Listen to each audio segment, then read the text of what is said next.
cannabis and our relationship with it. This is going to be an incredible conversation about something that is now dear to my heart, healing our relation as human beings with cannabis. And today we've got Ryan Sprague, who is a cannabis expert, educator, and master cultivator who helps individuals transform their relationship with cannabis from dependency to empowerment. Ryan challenges mainstream misconceptions, advocating for its use as a powerful psychedelic medicine when approached with respect, intention, yes to that, and the right context. Through his teaching, Ryan guides individuals to break free from habitual consumption patterns. I'd love to talk about that, and cultivate a deeper spiritual connection with the plant. Ryan, welcome to The Higher Self. Danny, thank you so much for having me, man. You know, in knowing Danny Rios and hearing all the amazing things he said about you and your community, and then getting the opportunity to come into your community and do Breathe with Cannabis in there, just amazing, man. I love what you're doing, and I'm so grateful to be here with you. I'm glad you're here, man. Yeah. So listen, my relationship with cannabis has been completely transformed. I went from a human being who, like many of our listeners and viewers, judged it, thought of it as bad. I used to see so many people hooked on it. And now to be using it in ceremony to help heal and transform my life in a way that ayahuasca would and psilocybin mushrooms would, this has been a mind-altering experience for me that I had to bring to our guests. And I couldn't think of anybody better to talk about this than you. So here's my first question, Ryan. I always love to learn people's stories. Like, how did this all begin for you? And if you could help me, like, even like as a little boy, like if you could look at the timeline and help us understand like how you got to this point, basically. Yeah, dude, I love this question, man, because it gives great context. Like, I'm sure a lot of your listeners will be like, how did this guy land on cannabis, right? With all these different psychedelics out there, why cannabis? And what I'll say is that I didn't choose cannabis. Cannabis has chosen me over and over and over again. And I can only see that now in hindsight. So when I was a kid, I had a great childhood, you know, especially now helping so many people through childhood wounds as a coach and things like that. I never really appreciated just how good my parents did. And again, no one's perfect, of course, right? There were a lot of things I still picked up and still traumatized me and things like that. But I had a really good upbringing. And because of that, I was really close to my parents. I felt as though I could tell them a lot of things, especially my mom. And you'll hear in my story a little bit of how my dad and I got closer.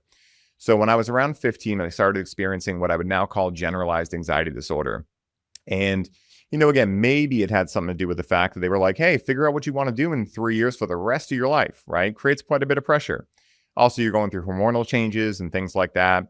So I told my mom that I was experiencing some kind of discomfort, didn't know how to describe it as a 15-year-old. She ended up bringing me to the doctor. And after 5 minutes of meeting with me, he diagnosed me with generalized anxiety disorder. And I totally fell into that diagnosis because I had learned the guy or girl in the white lab coat is right, knows more than I do about my health, you know? And so they started to put me on SSRIs and things like that. And every time I would try them, how I would describe it today is I felt less connected to myself. And after about the fourth or fifth one, where they would promise this is going to be the answer, this is the remedy, and then I would have that happen again, I started to ask myself, is this the way my life's going to be forever? And I was an aspiring musician at that time, started to get really bad stage fright, and I started to fall more and more into the story of this diagnosis. And so when I was 16, I was sharing this with a friend, and he was like, you know, I experienced something similar. Again, as a 16-year-old, I'm not exactly sure how that conversation went. But he recommended cannabis. And it was like, I still remember my heart sinking when he said it. Why is that? Because I had been in DARE class. I had bought into all the, this is your brain on drugs. Cannabis makes you lazy. Cannabis makes you stupid. All these things that I had seen depicted throughout our popular culture, right? With Cheech and Chong, even Pineapple Express. Like, this is just something burnouts do. So at first I was like, no, I'm not doing that. And after a couple more pharmaceuticals that didn't work, I realized, what do I have left to lose? So I decided, I was like, you know what? I'll try it. Now, first couple of times I tried it, maybe I Bill Clinton'd it. I don't know, but I didn't get the effect. But as they say, the third time is the charm. And so the third time I did it, how I would describe it in words of today is I, for the first time in a while, felt much more connected to myself. And the experience I had was one in which I realized unequivocally that I was not my thoughts. So I realized I didn't have anxiety. I was just experiencing a sensation that I had placed a story on top of based on what other people said that sensation was similar to. That's right. And so I didn't know what to do with that information as a 16-year-old. I had no idea the context of any of this. But from that point forward, I wasn't so held down by that diagnosis. And so the mistake I made at that age, which again, I don't really call it a mistake because everything still led me to this seat here today. But the challenge that I went through was that here was a kid who thought, I feel off inside. Here's this thing that makes me feel better. And because I'd grown up in a society, like many of us, that, oh, when you have a condition, you take a pill and it gets better, I'd kind of made cannabis that pill. So I was like, oh, I guess I need that all the time to feel some sort of better. So what started as a every once in a while thing, just when I was feeling anxious, became a every night thing, became an everyday thing. And before I knew it, I was in a dependent relationship with it. Now, again, I was still going to school. I was still doing what I felt I wanted to do in life, but it didn't really give me the freedom I was looking for. I had felt a lot better internally, but I still kind of felt like I was attached to this plant. And so when I was 18, I had my first mortality crisis. Woke up one day, started peeing blood, and had no idea why. So I tell my dad, he rushes me to the hospital. And on the way there, he has that statement, son, I got to know, are you doing drugs? And my exact words were, no, but I am smoking a shit ton of pot, is exactly what I said to him. And I expected, I was like bracing for the insane yelling and everything. And actually out of the corner of my eye, I saw him have a sigh of relief. And so I didn't really ask him about it at the time, but I remember thinking, well, that's weird. Yeah, it wasn't that bad. Oh, yeah. Yeah. My dad had always been a just say no guy, right? So when we go to the hospital, I brought my laptop. I ended up having a benign cyst in my kidney that it broke open. And so luckily it wasn't cancerous or anything, but they wanted to watch me for a couple of days. So I'm sitting there and I'm showing them a lot of the research I had been doing on cannabis, right? Because I was fascinated with the endocannabinoid system and all these things that had been coming out around cannabis. And I knew it had really helped me. So I wanted to learn about it. And to my dad's credit, he had no cognitive dissonance. He was like, wow, I guess we didn't know what we didn't know back in the day. So after that, it kind of became a bonding point for my father and I. He wasn't connecting with the plant himself.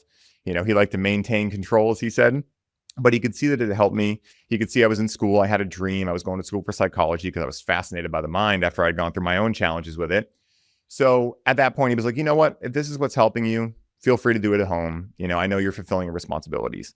So around that time, I was now in my second year of college and I was starting to have a dark night of the soul, Danny, because I was realizing I don't want to wear khakis the rest of my life and red tape is not my lifestyle. So I was feeling very constricted with the profession that I was looking to get into. And also like I'm spending a lot of money and now I'm like, what do I do with this degree that I'm going to get? So around this time, I went to the Boston Freedom Rally, which before cannabis was legal in Boston, it was a much bigger deal. But every September, there's like 50,000 people that come out on the Boston Common. Everyone lights up. And as long as you're not doing anything that crazy, the cops don't bother you. So I go there and I get out of the subway tunnel and I hear some guy yelling, who wants to make butter with me? So I'm like, I imagine he's talking about cannabis butter. I like cannabis butter. So I wander over to his little canopy and he's passing out these pamphlets for a brand new cannabis school opening up 5 minutes from where I was living. Now, to tell you how weird that is, right? This is 2011 in Boston. The only school in existence at that time was Oaksterdam in California. So before Hawaii or Colorado or Oregon or Oklahoma or any of these huge cannabis states opened a school, Boston did, right? So this is one of the first times I felt a hell yes from my heart. Like Wow. This was meant for me. Wow. So I go home, I tell my dad, and he had just bought me my first grow kit. Right. I'd finally convinced him his business has gone through a big challenge in the recession. And I was like, you need a good hobby, Dad. Come on, buy me a grow kit. So we had started growing and let's just say I knew nothing about what I was doing. The cannabis, I wouldn't wish on my worst enemy, the quality it was. So he saw an opportunity like, hey, you like this? I can see an industry starting to emerge here. Let me help you with tuition. I think it was like $500. But he did one better. He was like, I want to go with you. I want to learn about this stuff. Get out of here. Yeah. So What my a dad, cool dad. oh, it was awesome. You know, it was so funny, man. Like my dad used to bring me to metal shows. You know, my dad was from the 50s, you know, like he loved a lot of that music. And so I can't even imagine what he used to think about dropping me off at metal shows and stuff, but always very supportive. My mother too. And so when we started going to school together, you know, I told him the first class, I was like, I am fired up around this. And he's like, okay, if this is really what you want to do, be the first one in, last one out, be the teacher's pet, and just get in, get this door in. So that's what I did. And I ended up interning for the school. I ended up working for them. And, I had a lot of fun there. I learned a lot about organic regenerative agriculture, holistic health, because they had a holistic health advocate working there. That's where I learned about sprouts and apple cider vinegar and all this stuff, because I've been really getting into fitness and all this holistic stuff since I had my mortality crisis. So it was like all these different aspects of my life just merging at this school. And so in 2014, I went out to my first music festival and I did MDMA for the first time. Because at this point, I still thought all the other medicines were like, oh my goodness, they're going to rot your brain. Cannabis is just the one that doesn't. So I had been in the club scene for years and things like that. And I always just said no. And when I was going out there, I had a couple of friends that were really close to me, and we all decided we were going to do it for our first time. So we go out there. I'd done some research beforehand. MDMA. Yeah, MDMA. Got it. And I had done some research and seen MDMA as a heart opener. I'm like, what does that mean? I'm like, well, I guess I'll figure that out. So there I am in the middle of, I don't know, a lot of people at EDC Vegas. And this MDMA hits me. And the first thing I feel, Danny, is this insane connection to my dad, like this feeling of almost longing for him. And I remembered the research I had done. I was like, oh, maybe this is the heart opener thing. My logical brain started to kick in. It's like, well, I'm in Vegas. My dad used to bring my Mohegan Sun. He likes gambling. We're going to steakhouses. My dad and I used to go to steakhouses. I think I just miss my dad.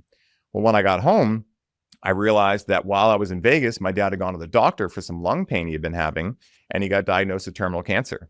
And so, I still remember like it was yesterday. We were cleaning the pool, and he just tells me this, and then we just keep cleaning the pool as if nothing happened. Obviously, he had no idea how to handle it. I had no idea how to handle it.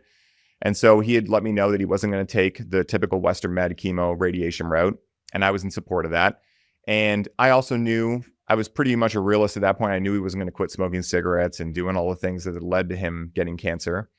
But I hoped that I could at least help him ease his transition a little bit. So after a couple of weeks, he started experiencing some pretty severe pain. And so I convinced him. I said, Dad, we're growing this cannabis. Why don't we take it and turn it into RSO, which stands for Rick Simpson oil? It's really a full extract cannabis oil, but a gentleman named Rick Simpson really brought it into the mainstream. And it's what people are using, and this is going to be a wild statement, but I promise I'll back it up. This is what people are using to treat and cure cancer with cannabis. And they're also doing a lot of other stuff with it, with Crohn's disease and glaucoma. It's pretty much the most medicinal form of cannabis there is. So he agrees, and we end up turning this cannabis into RSO. And so the first couple of times that he did it, I wanted to sit with him, make sure he had help to the bathroom. That's what I thought I was going to be doing, Danny, just helping in the bathroom. What actually happened was I really discovered the true power of cannabis. When I was sitting there with him, I'm an only child. My dad and I are very close. We had been going to breakfast every Sunday, car shows together. I thought I had this guy figured out. Well, as soon as this first dose hit him, Danny, all of a sudden, it all started totally different, totally different version of my dad. I'm getting goosebumps, dude, because I can imagine how powerful of a moment that was. It was wild. And again, like, because I hadn't been brought up in a religious household, I had a very clean slate around God. So at that point in my life, that's when the spirituality started to really kick in for me, because I realized that what happened with my father is all of a sudden he's telling me stories that I had never heard before. He's talking about death as almost a sort of graduation. We're taking the heaviness out of it. He's actually excited in a way about it. And what I started realizing was through that time, he was creating closure with his grandchildren, with my mother, with me, and most importantly, with his own mortality. And I didn't know this until after he had passed, but when he got diagnosed, it was July 9th when he got diagnosed. They gave him until Halloween if he was lucky. And so it's very strange. If you've ever had someone go through cancer, they look exactly the same as they've ever looked.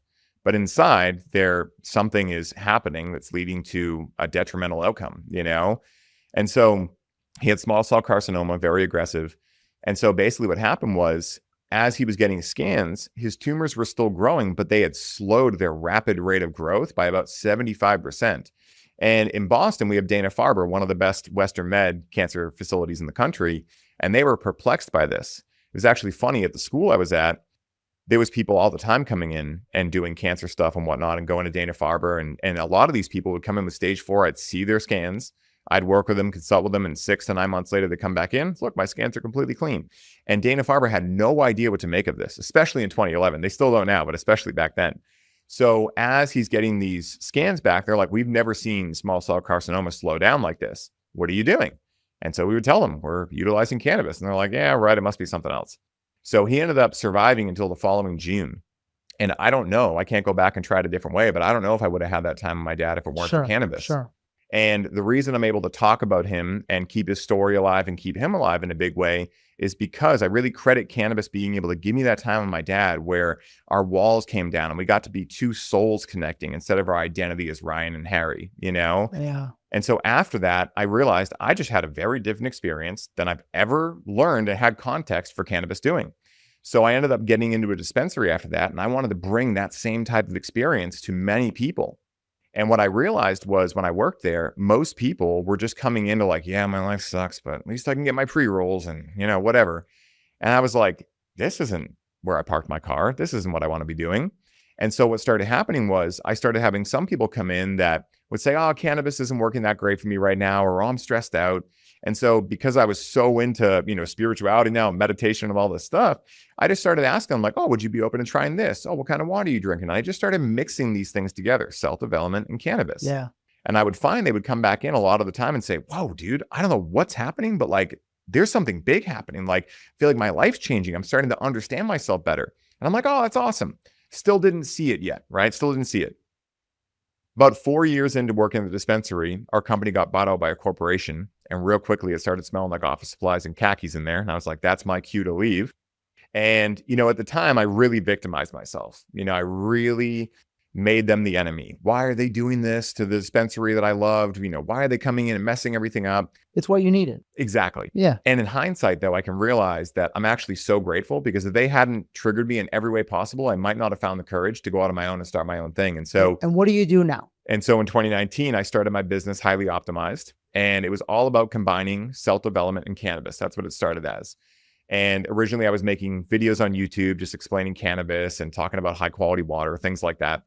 And then what spread into it is during 2020, I had the opportunity to have a lot of space in my life. And I started going out to workshops with Paul Czech. And when I went out there, I had met Paul previously a couple of years beforehand and just handed him a couple of grams of my cannabis. Like, thanks for being Paul Czech, because he's been someone I've looked up to for years. Who is Paul Czech? Because I don't Paul Czech, he's amazing. He's what they call the godfather of holistic health. He was training Chuck Norris and a bunch of famous skateboarders and all these people. And he's really invented, he's probably about 62 or 63 now, but he's a shaman. He used to be in the military. He's a ridiculous athlete. I mean, he's really an anomaly. And so I had found him and he had helped me kind of understand what was happening to me as I was going through my transformation. Right. And so when I went out to train with him, I gave him a couple grams, forgot about it. A couple of years later in 2020, I go out to see him and I bring him a full ounce. And I'm like, hey man, just thanks for being Paul Czech, basically. And he's like, dude, I remember you. He's like, can I get your number? Like, I've never had cannabis like this. And at this point, most of the people I was connecting with cannabis with, you know, they understood, oh, your cannabis is good, but they weren't like fine-tuned, right? Me and Aaron were talking about this, like, they weren't race cars, right? Like, so they couldn't feel these subtle layers. Well, as soon as Paul tried it, he's like, dude, I've never had anything like this. Yeah. So he ended up connecting me to Aubrey Marcus and just all these people. And in the last 3 years, I mean, God has just given me so much like empowerment, and I'm eternally grateful. And I'll be honest, man, I have no idea how any of this is happening, but all I know is that great spirits got me and it's leading me on an epic journey. So that's really how I got here and how I created the masterminds and Breathe with Cannabis and everything. And I'm just, you know, allowing God to play me. I love that. I love that. So I want to start by honing in on a couple of things that you said. Number one, you know, I can't help think of my son, who is 17 right now, and parenting styles. You know, I know this is about cannabis, but you got to understand what this is really about. This episode is about helping people return to their hearts. Yes. And so if you're a parent out there right now, you got to understand that if your child is 15, 16, 17 years old, listen to me, I'm 47 and I just figured out what I want to do with the rest of my life 2 years ago. Like, you know what I'm saying? And so what we do as parents is we put this unjust pressure on our kids, by the way, because our parents put it on us. And the most beautiful, loving thing that you can do for your child when they're graduating high school is give them space and give them time, because they have no idea what it is that they want to do for the rest of their lives, nor should they. Nor should they, you know? And I feel like a lot of times when parents put that pressure on their children is because energetically they are living with pressure and they pass that pressure down onto their kids. And so what happens is that, that soul, your child, doesn't ever get to fully express or be themselves because that pressure is being passed down onto them, And so that's number one. Like, if we could help one young person not have anxiety because of this, like, I'm telling you what I'm doing with my son. My son is my son, and he's free to become whoever he wants. And again, it's my responsibility, as some of you don't like hearing this, as the man, to provide him that space. Yeah. And he gets to, now he's going to have to go, work and of course, try things out. Try things out and fuck up. But it's okay. I got him. I got him, so that's number one. But number two, how awesome was your dad to have given you, again, the space to be you? Like, he didn't judge you. He didn't try to stop you. He just allowed you to be you, and like was really interested in whatever it is that you wanted to do. Yeah. And like, I think in many ways that freedom that you felt with your dad to be you is why you're here being you. Yeah. Isn't that kind of, you know what I'm saying? Yeah, man. And it's funny you mentioned that, because I say it all the time. Like, even though, people call me a cannabis coach and I talk about cannabis a lot, I've talked about this even with the plant often in meditation and whatnot. It's not about the plant. The same way as working with a coach isn't about worshiping the coach, right? No coach who's doing it for the right reasons and is in alignment with their soul wants the client to be like, I can't live without you, Danny. I worship the ground you walk on. You're like, whoa, No. that's kind of weird, right? Or the opposite. Exactly. They want, one of my coaches that I worked with said a great line to me. And he said, my two favorite days are when someone hires me and when they fire me, when they no longer need me. Because if they think they need me for more than, let's say, a couple of years, I'm not doing my job good enough, And so cannabis is very similar. Like, there are times where I go months without connecting with the plant because I feel like I'm still integrating, or I just feel intuitively like, nah, I'm living perfectly right now. Like, everything feels perfectly in alignment. But then when a challenge arises, let's face it, it's very hard to solve a problem with the same level of thinking that created it. And I have people reach out all the time. Oh, you don't need cannabis to do these things. And I'm like, no, you're right. You don't. But here's my argument of why it's very handy in these situations. Because if we understand that this experience of life that we know it is finite in nature, right? We're infinite in nature, but we're really exploring this realm of everything we're not, to be honest, right? To remember what we truly are. So in this illusion, this dream that we're existing in, time is our most valuable resource. It's the thing that we can't buy more of. We can always make more money. If we go broke, we can find another business venture or whatever, but we can't get more time. And so for me, if we understand how to utilize cannabis or, ayahuasca or any of these medicines consciously, we can actually quantum leap the ability for us to move quicker throughout time. So what cannabis does, one of the things it does anyway, is it switches our brain waves from beta into alpha and theta. And so if you go to a hypnosis session, theta are the waves they're looking to bring about through their hypnosis techniques. It's where your subconscious becomes open and permeable. And if we understand, I know about the subconscious, it controls 95 to 98% of our entire existence. Yeah. So that's why someone can say, I want to quit smoking cigarettes. And before they know it, they're like, how do I have a cigarette in my hand, right? Because it's not their conscious brain that's making that decision. So what cannabis does is it allows you to get into that state, just like mushrooms or anything else will. But the difference is you're still very much a human in that state. Whereas with mushrooms and ayahuasca, you're almost so far out that you can get incredible downloads. But, if you don't remember them, it's very hard to integrate them on the go. Whereas in a cannabis ceremony, I can have a idea, as I call it. I can get up out of the ceremony, write it down, and go right back into it. I could, if I got a download that I wanted to sign up for a paint class, I could go on Google, sign up for a paint class, and go back in. Try doing that on 5 grams of mushrooms. It's just more challenging, you know? For sure. In order to not miss these episodes or the weekly clips that we provide that will help you in the 3 energies of human mastery, how to change your financial life, how to change your relationship life, and how to heal yourself physically, emotionally, and spiritually, make sure to subscribe right now to the channel. Trust me, it'll be the greatest decision and action you take today, because the value we are committed to bringing you is going to be life-changing. Go ahead and subscribe right now. The ego is beautiful, right? To really witness. I love so many people, if we post a clip or a video on ayahuasca or, whatever, people, like, the ego has to defend and protect the story. So it has to say, well, you don't need, but That's like me saying you don't need fucking Coca-Cola. Exactly. Well, you think you need it, or you don't need sleep, or you don't need all the porn you're watching, or you don't need half of the dumb shit that I think you're like.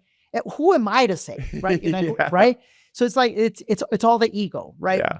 But I want to break things down here for a second. I want you, to us as humans, we think cannabis is this drug that like people do that are trying to avoid.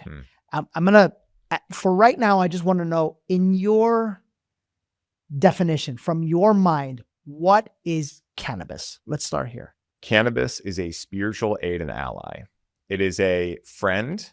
It is a coach in a way. I've called it a pocket coach for years, because anytime that you need to get out of the level of thinking you're in, you can connect with that plant with intention. And as long as you utilize it with intention, because like I talk about, right, it's not the plant's job to know why you're there. It'll do its best to figure out why you're there. But considering we have 70,000 thoughts a day, 85% of which they say are negative, do you really want to leave your experience up to chance, right? So if you go into it intentionally, that plant is here to assist in the human experience. It wants us to recognize that we are God embodied, that everything is, to love our neighbor, all these beautiful things like Aaron talks about and all these things. But it can only do that if we're an active and willing participant in it. And that's where people have got this drug thing, because they're so analytical and left-brained. They just see it as a plant. They don't see it as a living entity. They just see it as a, whatever. It's like a Coca-Cola or whatever, Yeah. So that's how I refer to it, a spiritual aid and ally. And this is not new, Danny. I mean, there's a guy named Chris Bennett, who, for any of your listeners, check him out. He has some great books, who has researched back over 10,000 years of recorded spiritual use of cannabis, not textile use and all the other things that it was being used for at that time, but also spiritual ritual utilization of cannabis for over 10,000 years. So it's not new. It's really, really interesting how the mind and the programming of society and the frequency of fear tries so hard to keep us from the very things that God created for us to heal our mind, heart, body, and soul. And I truly believe now with all of my heart that cannabis is one of those things. And I was that guy. I was that guy who judged it. I was the guy who saw it as something for bad people. I actually had so much pride and ego around the fact that I didn't smoke when all my other high school buddies smoked. Like I was that guy.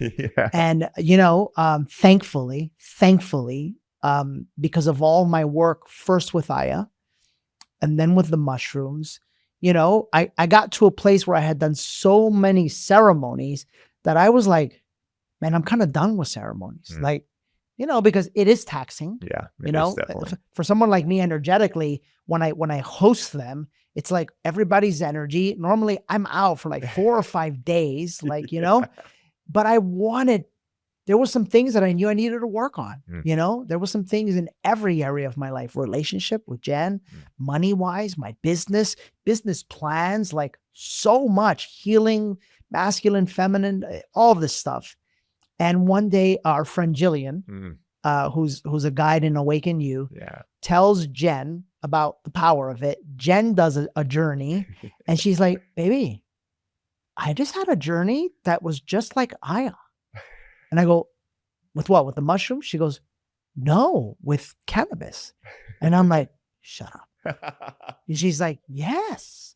And I say, there was something in me that it was like, when she said it, that's all I needed. Brother, a week later, I'm having Awaken on a Thursday. Wednesday morning, I'm laying right here. I put my crystal at the head. I play some love frequency music. I now know, for all of you, we're going to talk about intention.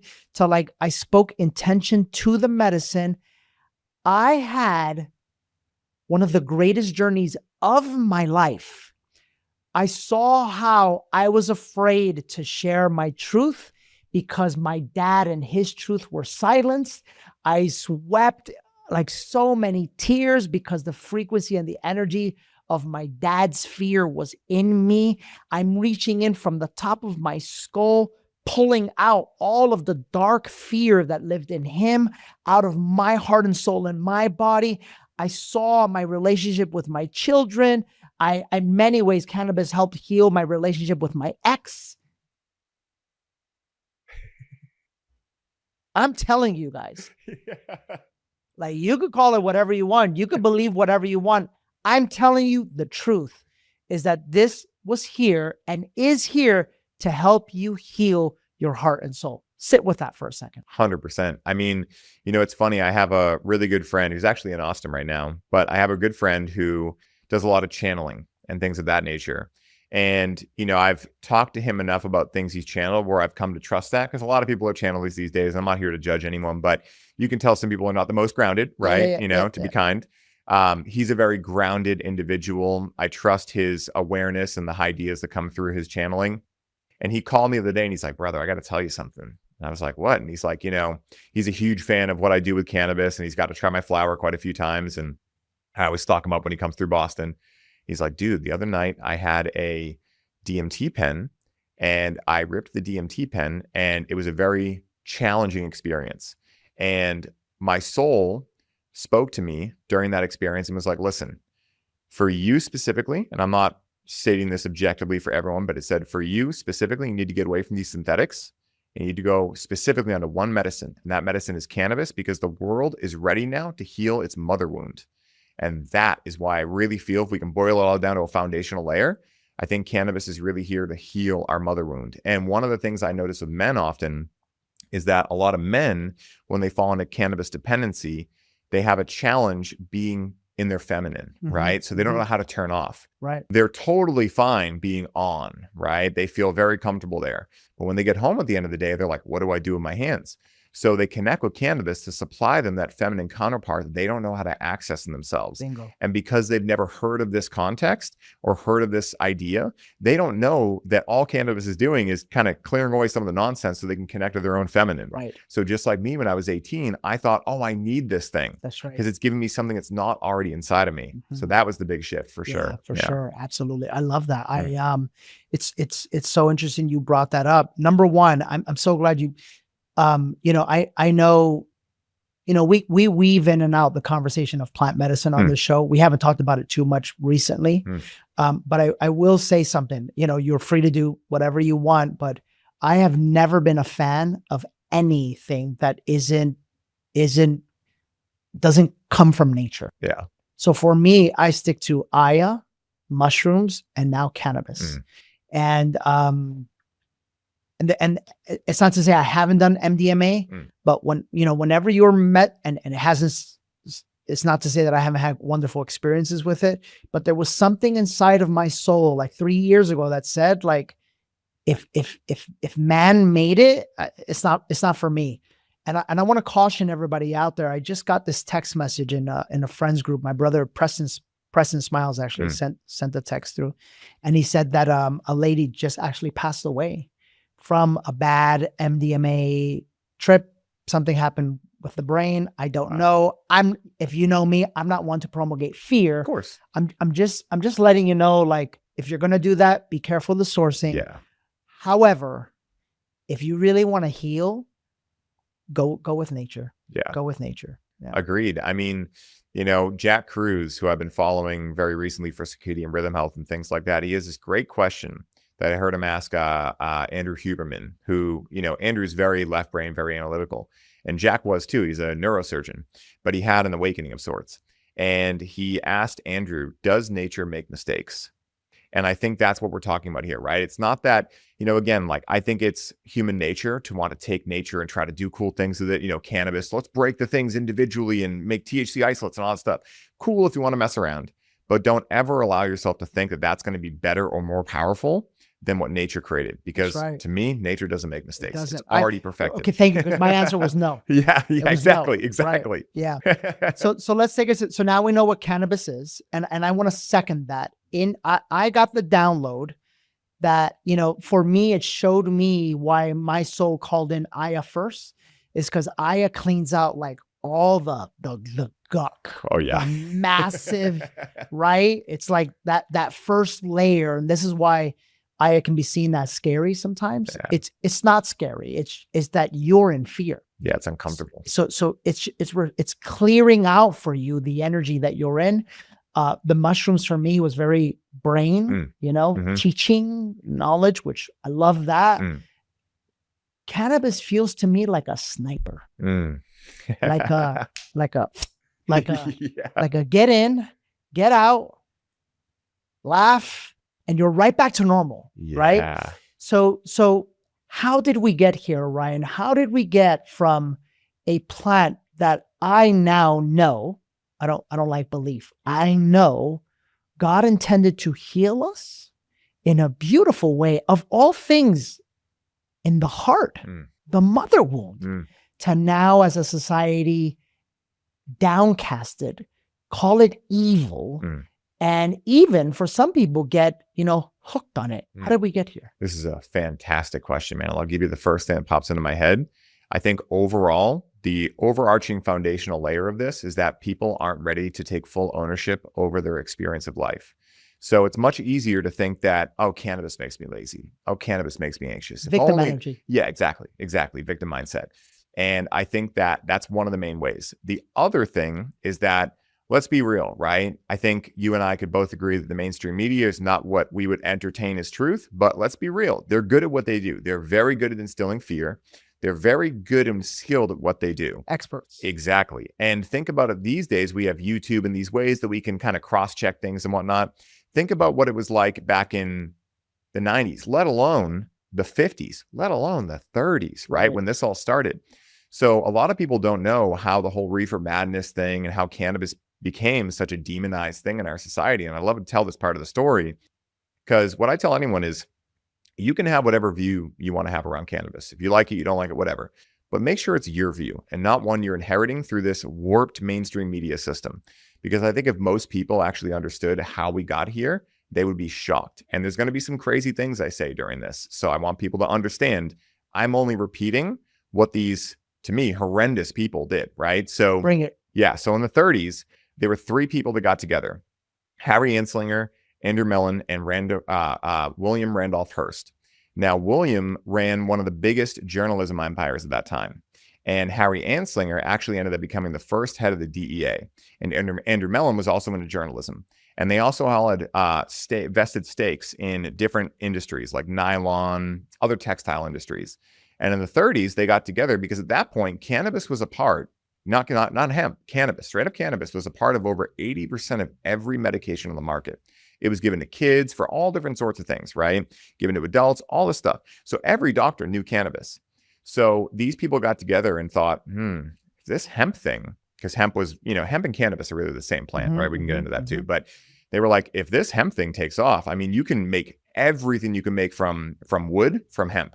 So you can make, look up the textile uses for cannabis. It's honestly insane.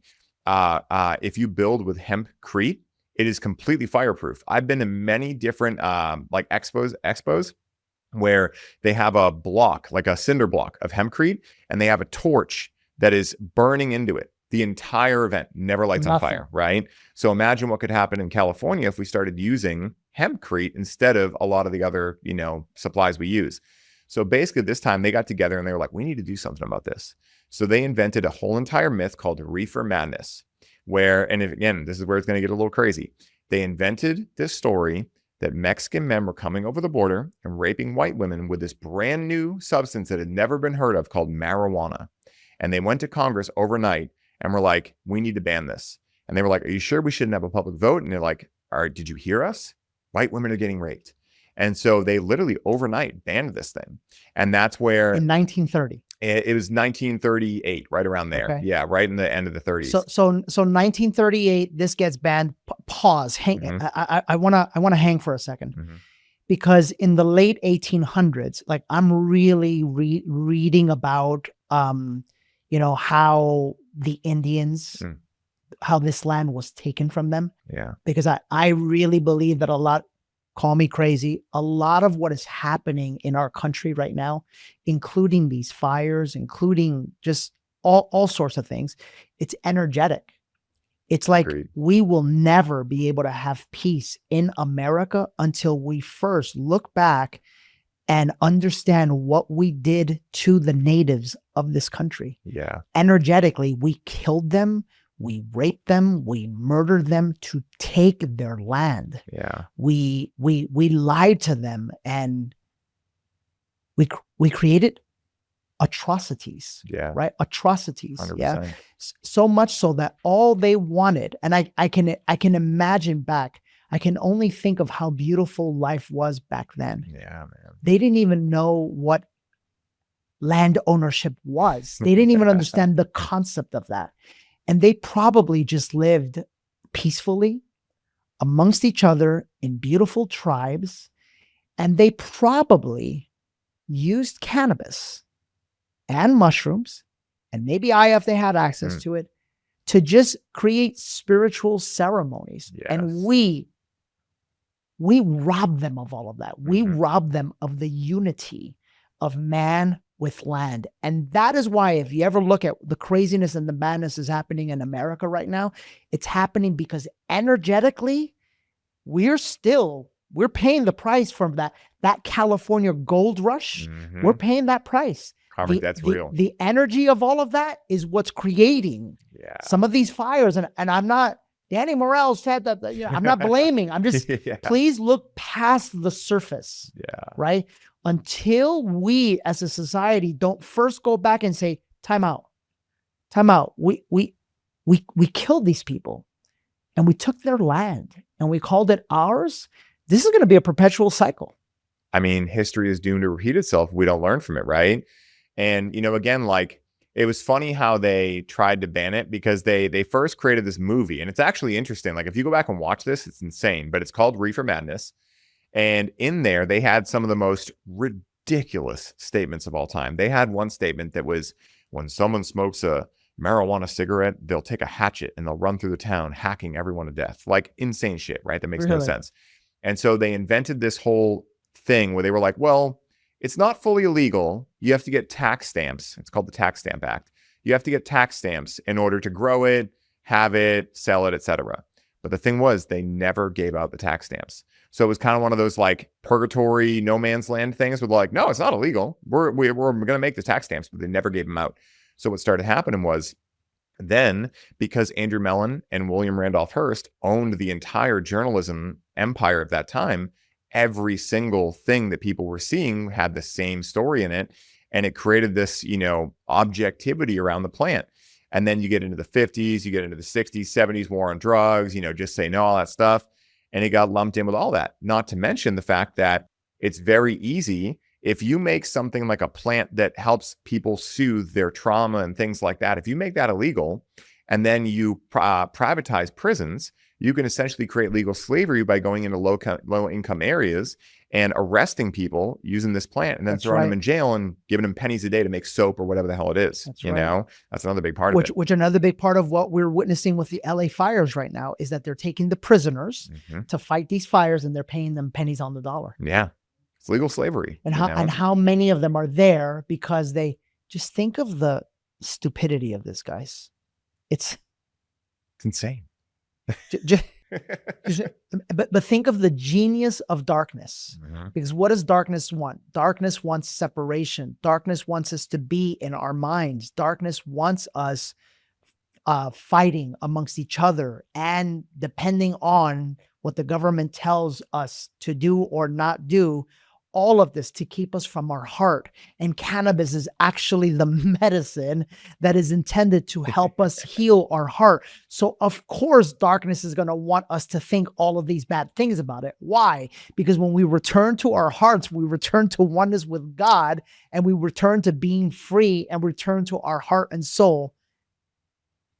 These fucking guys are genius. It's just, it's perfection. And that's the thing is like, that is everything on that side is not me, but you do have to respect the level of accuracy and awareness they have, because you need to know what you're up against, right? And if you think they're stupid, you completely miss the point. And I think that one of the other big components here is that one must ask themselves, well, Ryan, if all this is true, right? If they made this whole smear campaign so they make legal slavery, well, why are now they making it legal, right? Is it because they care about our health? No. It's because if you read Brave New World by Aldous Huxley, Aldous Huxley, basically what you learn in there is this whole idea of what he calls soma. So what he talks about in this book is how, it's a fiction, but there's a lot of things that can be definitely, tied through to our world today.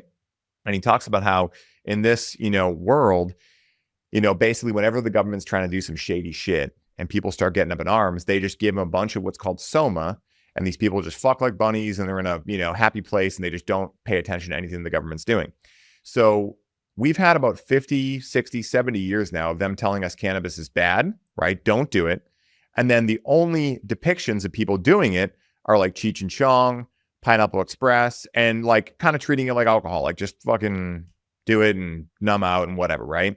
So unconsciously, when everyone goes to use it, like, I'm going to get fucked up, right? That's why they're utilizing it. Right. So now they've educated the entire populace that that's what cannabis is. So one of the reasons I think that cannabis could be something that really quantum leaps the evolution and consciousness of this planet is because in a way, they kind of laid the perfect ground. All these people now are hearing about how it's medical or whatever. So they're understanding there's some utility to it. And all we need to do, is bridge a very small gap and saying, have you talked to that plant before you hit it? That's right. We're not saying you have to go out and spend $5,000 or go to the jungle or do any of these things that are amazing, right? But not a lot of people have access to that, right? A lot of low-income areas, they can't take 3 weeks off of work and go do Eye in the Jungle, right? But this is what I want to do. Yeah. If you want to heal your heart and soul and you don't have the time, the money, or the resources to go spend 7 days in Costa Rica doing ayahuasca, cannabis is the medicine for you. The people's plant. That's it. You can do this in the comfort of your own home. You can journey with it in 1 hour. It will help you heal some of the deepest, darkest wounds that you are carrying in your mind, your body. It will help you with, it'll help you reunite your masculine and feminine. It will. It'll help you heal your relationship. It'll help you understand why you're not open to love. It'll help you with your relationship with money. It is that powerful. If and only if you speak to it and tell it your intention.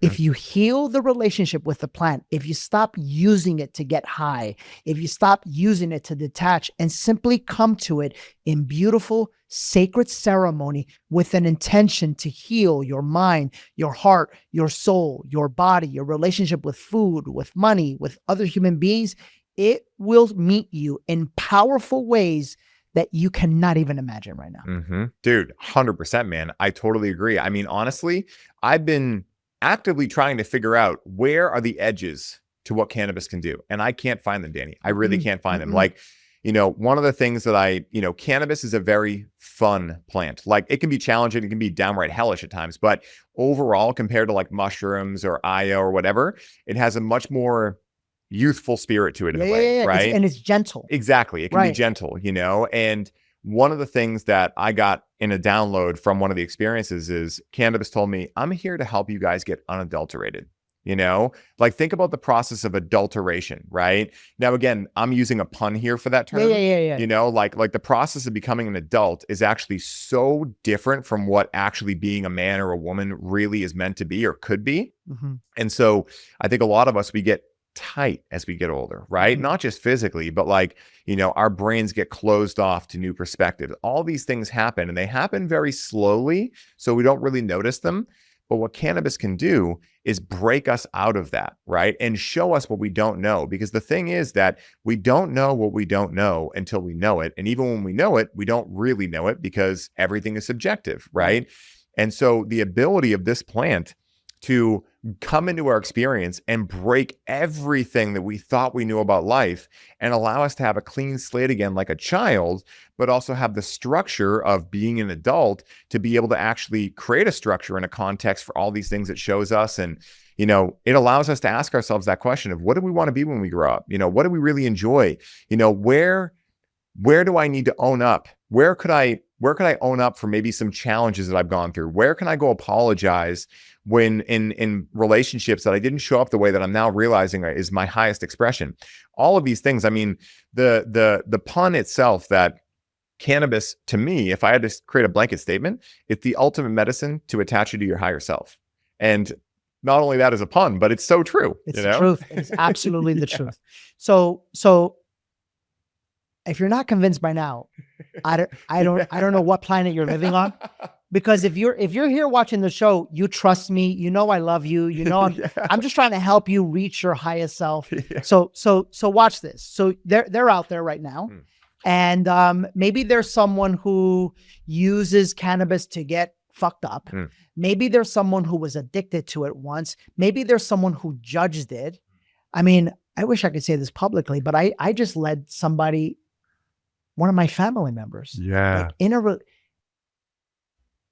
I wish I could say, but this is, it was so beautiful. Yeah, man. It was so beautiful. It was so beautiful. Someone who had never done anything in their lives and was just thanking me, like, and all I did. So I want to help you guys.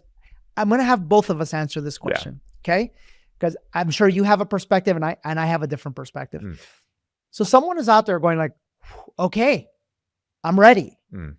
Like, I want to utilize cannabis for what it's intended to. Like, thank you, Ryan. Thank you, Danny, for showing me this, right? How step number one, I think, is resourcing, right? You want to make sure that the energy that was put into making the plant is important. Yes. Yeah. 100%. Talk to me about that. Yeah. So this is something that when I first started talking about this, I got so many troll comments. That's woo-woo. That's woo-woo. I got to give a shout out to someone I've never met, but someone that I have a lot of respect for, this guy, Joe Patitucci, because he made a system called Plant Wave. So, what do we know about society these days? We're very left-brained. So when people are like, oh, it's the energy of the grower that really matters, people were like, that's woo-woo. Well, this guy actually created an electrode system that he can hook up to a plant and he can show you what kind of tune it's singing. So if you walk into a room and you're projecting emotions of hate, the leaves droop, it gets a very minor key, out of tune. And if you come in projecting emotions of love, it's the opposite. It's very happy, it's very lively. So the energy of the grower who is growing this medicine, along with the ways in which this plant is cultivated, is the most important thing next to intention. Okay, everybody take a deep breath on that one, because I cannot express that enough. Yeah. All of life is energy. And so if you want to utilize this plant as a medicine, then you got to be careful and make sure that it was grown with the right energy. Yeah, 100%. And if you are someone who wants to grow, for instance, what a beautiful way to get to know yourself, right? You cultivate that plant each and every day. You're in there, you're watering it. And then at the end, you get to reap what you sowed. And when you connect with that plant, if you're feeling anything else than what you think you put into the plant, you get to see yourself a little bit more because you're the one that cultivated that plant. Wow. So it's a great self-awareness tool, and what a great little bonsai practice to do too, right? I talk to a lot of men about this. I'm like, a lot of men hit me up, Ryan, I just don't know what to do when I get home from work. I'm stressed. I want to just rip a joint. I'm like, well, if you cultivate cannabis, you can get home, go take a shower because you want integrated pest management. You don't want to bring anything from outside, but you can hop into that room and you can just get into a completely calm state, working on your plants. And even if you don't connect with the plant, you are still connecting with the energy. You're taking care of something. And that something, when you take really good care of it, when you're recreating to the best of your ability the soil food web, and you're making ferments from Korean natural farming, and you have biogeometry in there and other frequency healing devices and things like that, that plant, very similar to when you have a child, you get to see the effect. That child is growing and able to express and feel safe. And so what a beautiful gift to get to give yourself. And that's one of the main things I tell people is kind of like a stand-in ritual. I'm like, listen, you got to replace the recognition ritual you've had at the end of the day of like, okay, I'm done with work, taking that hat off. I want to put this hat on, a play hat. You can hop into your grow room and do that, and a great way to figure out what energy you're coming with, because sometimes you don't know what you don't know. That's right. And that's a beautiful way to figure it out. Yeah. If you're ready to try your first journey with cannabis, I want to be there to lead you through it. In our wonderful program, Awaken You, we not only help you unravel any limitations in your life that are stopping you from the life you want, we also journey together 4 times a year. Our next journey is on March 9th. To get more information, simply text the word journey to 512-768-4352. Step 2, I think, is intention. Definitely. Okay. So now we're sitting, or we're, I recommend laying down like I did literally right here in this room. And before I inhale, that's another thing. Do you recommend inhaling over gummies? Or I do, specifically because edibles are just so tricky. If someone's very experienced, yeah, they can try edibles. And if they have a challenging experience, they know how to get through it. But for like, when I did it in Awaken, right? I had a lot of your students reach out to me. Should I get edibles? And I'm like, what's your experience so far? If you're not a smoker, I totally get it. Just make sure, like I told a lot of people in Awaken You, I said, I would much rather your first time be an experience where you go, you know what? Maybe I didn't even feel it. Maybe I could do more the next time than having an experience where you're like, well, that was traumatizing. I'm never going to do that again, So I do recommend inhaling it. And like you said, I think when I first started coming out and saying utilize intention, I think a lot of people took it too seriously. They were a little puckered. They were like, okay, I have to make an intention to be an infinite starseed in the nebula galaxy. I'm like, if you want to do that, you can. You could also just say, I want to feel happier than I've ever felt. I want to figure out, I have a challenge at work right now. Can't seem to figure it out.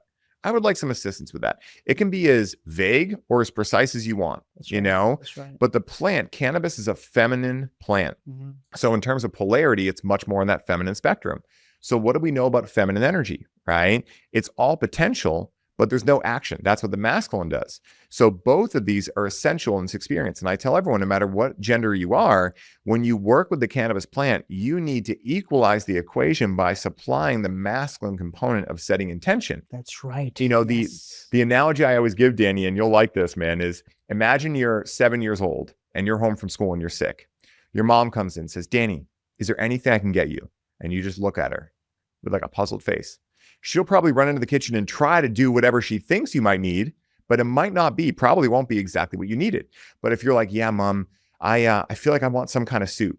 I got you, honey. And she runs in and gets it. That's how cannabis works. And that's it, the power of intention. Mm-hmm. That's it. Exactly. So Ryan, you mean to tell me, I know the answer. I'm just gonna pretend. You mean to tell me that I could go and grab some cannabis that is raised with beautiful intention, beautiful energy, and I can sit down in the comfort of my own home and I can sit down and say to this medicine something like, please help me, I'm ready to unlock my money blockages.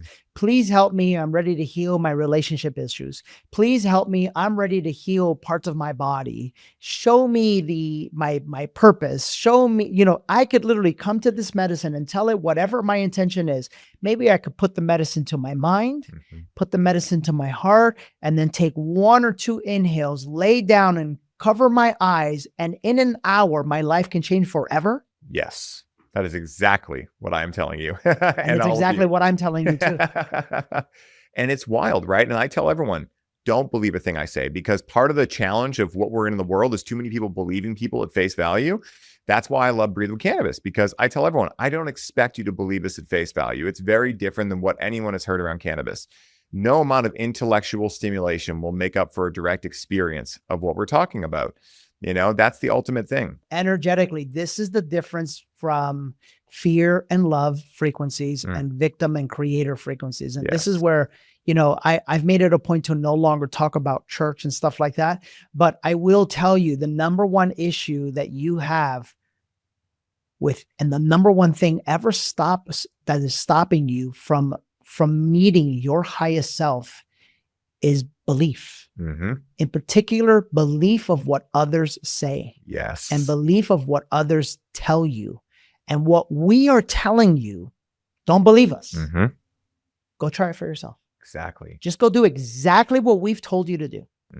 Right? Listen, Exactly. we are empowering humanity right now. As a matter of fact, I pray that all of humanity hears this podcast and all of humanity goes and does this. Okay, you think it's bad and you think it's addictive and okay, I get that. But is that what you think or is that what you've been told? Exactly. And if it's what you experienced, were you using it with the right energy and with the right heart and with the right intention? And if you weren't, could you have created this negative experience with something that was intended to be beautiful and healing? Are you actually just running a malware program in your mind around what cannabis actually is? And at the end of the day, like I mentioned at the beginning, people are afraid, like I was at one point, to realize that if you have trauma inside of you, aka let's just call it feelings of discomfort, right? Let's just make it blanket statement.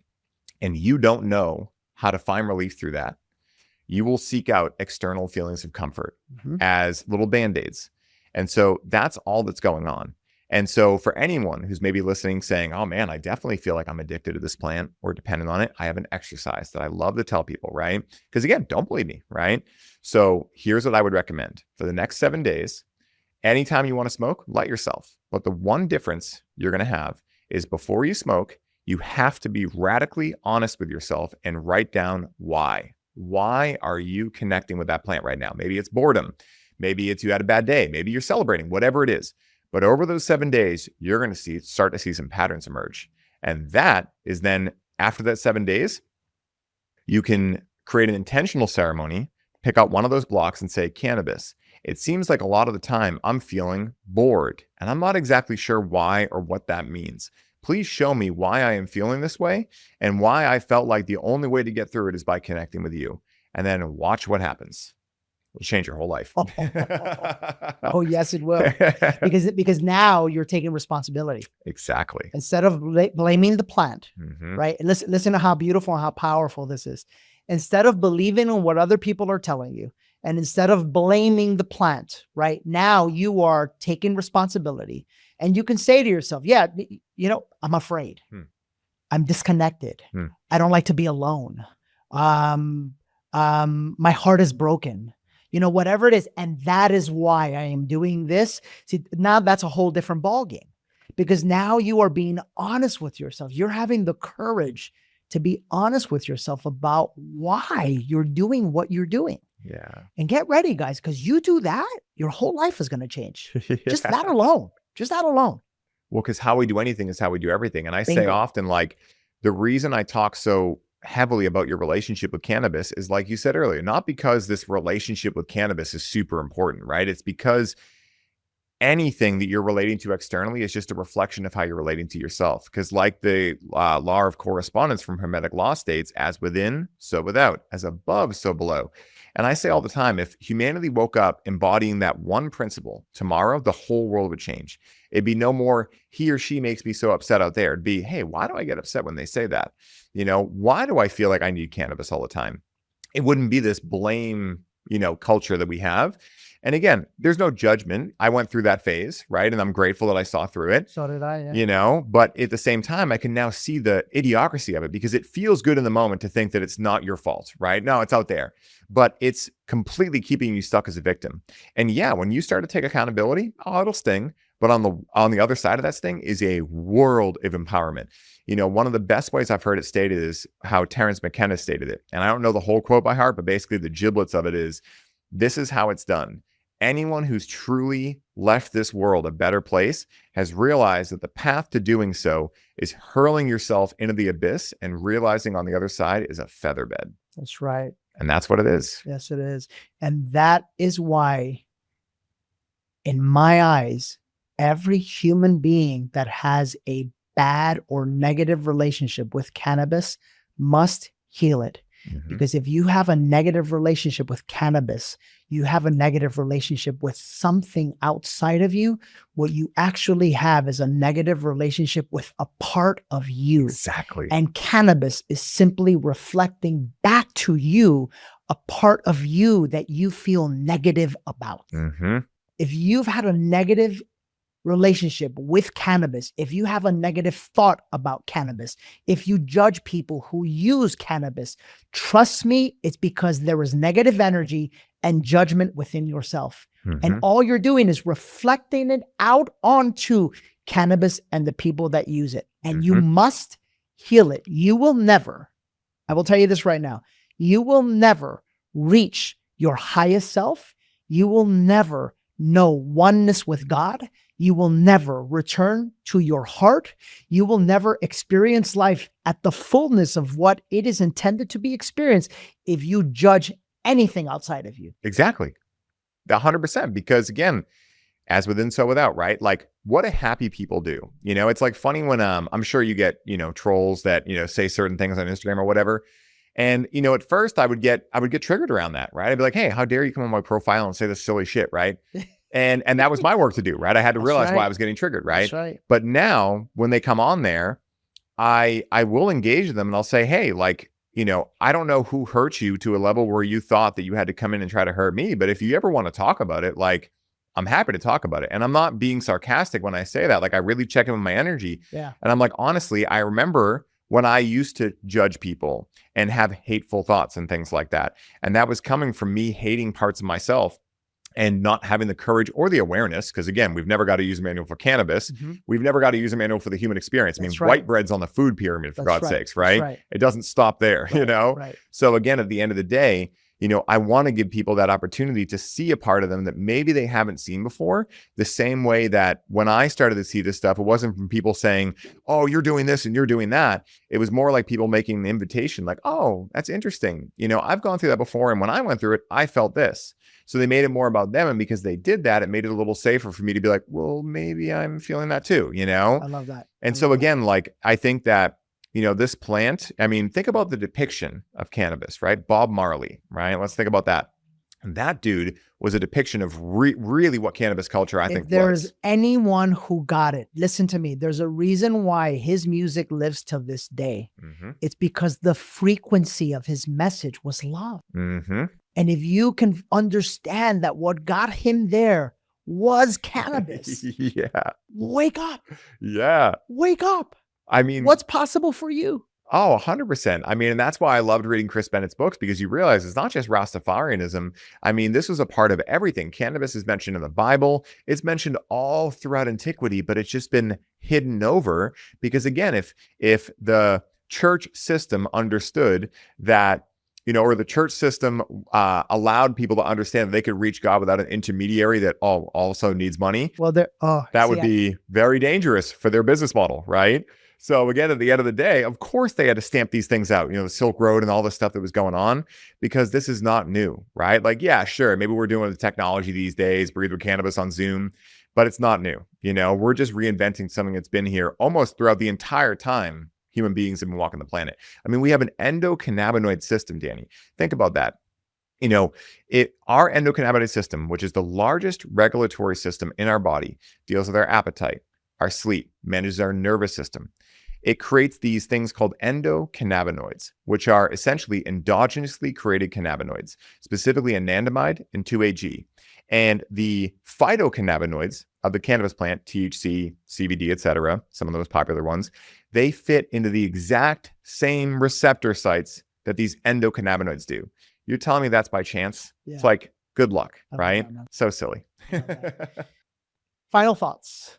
Man, I just, you know, for me, first of all, I want to say thank you so much for having me on, man. Thank you so much for the beautiful conversation. You know, this is why I'm on this planet, because I want cannabis to not only get the recognition it's deserved, but I also want to help the plant heal as well, because the plant has been dragged through the mud, bastardized, been blamed by so many people. And at the end of the day, it's still holding steadfast and just helping us really get our relationship with God figured out, aka our relationship with ourselves. Right. And so if there's anything I want to close with, it's that, you know, give this plant a chance, right? There are so many different ways to utilize it these days. A lot of people don't want the intoxication. Great, utilize hemp. You can still get a lot of the psychoactivity while you're completely sober. You know, no one has to do anything they feel uncomfortable with. But again, make sure that if you're out there thinking this plant is devilish or whatever it is, that's a belief that you believe and it doesn't come from someone else. Because I think if you really take accountability, you'll realize that you could never have any other thought about this planet except something positive if you were really able to get rid of all the programming and patterning that you were raised with and just look at it objectively, even if you don't choose to utilize it, like my dad did, right? My dad, he didn't utilize it himself until he had to with cancer, but he could see the fact that it was helping me and he could see it was something positive. And so he held it in high regard. And then when he did need it, it came in so handy for him and it was there to hold him and soothe him. So, you know, again, for everyone out there, just give this plant a chance and, you know, really allow yourself to realize what this plant is here to do, because it is the people's plant. You can grow it in your own backyard. You can grow it inside, right? You can have fun doing so. You can connect with it. It's practical, like we're talking about, you know. For all of us, we have a lot of busy lives. You can utilize it and within an hour, you're back to your normal self, It's just so powerful. I love that. What's your Instagram handle? How do people reach you? Yeah, so you can find me on Instagram at the real Ryan Sprague. My last name is Sprague. That's where you can find out everything about the brand new certification I'm hosting, Coach with Cannabis, where you can get certified as a cannabis coach. We're teaching you all the different things I've utilized over 15 years to get there. You can find out things about Breathe with Cannabis, which we do in Awaken you as well now, which is super fun. You can find out the podcast I run, This One Time on Psychedelics, and all the other things there. So that's the one main place to tap in. Awesome, man. Thank you for being here. Thank you so much for having me. And I hope you guys take this one seriously. I hope that you look within yourself and realize if you have a negative relationship with cannabis, I'm telling you on the energetic level, it's because there's just there's a part of you that is unhealed. Because when you're free, you don't have a negative relationship with anything. You love everything and everybody, quite frankly. So that's this week's episode of The Higher Self. I hope you enjoyed it. We'll see you next week.